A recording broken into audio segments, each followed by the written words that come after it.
మహారాష్ట్ర ప్రభుత్వ ఏర్పాటుపై సుప్రీంకోర్టు తీర్పు వాయిదా పడిన వేళ ఆ రాష్ట్రంలో ప్రభుత్వ ఏర్పాటుకు అవసరమైన మెజార్టీ తమకే ఉందని కాంగ్రెస్ శివసేన ఎన్సీపీ గవర్నర్కు నివేదించాయి.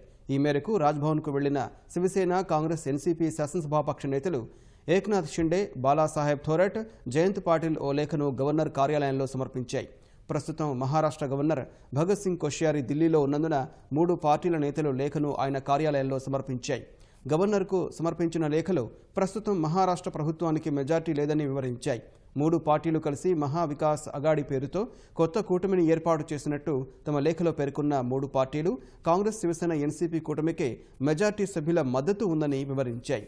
ముఖ్యమంత్రి దేవేంద్ర ఫడ్నవీస్ ఒకసారి బలపరీక్షకు వెళితే ఆయన ప్రభుత్వం కూలడం ఖాయమని, ఆ వెంటనే ప్రభుత్వాన్ని ఏర్పాటు చేసే అవకాశాన్ని మహా వికాస్ అఘాడీకే ఇవ్వాలని 3 పార్టీలకు చెందిన శాసనసభాపక్ష నేతలు తమ లేఖలో కోరారు.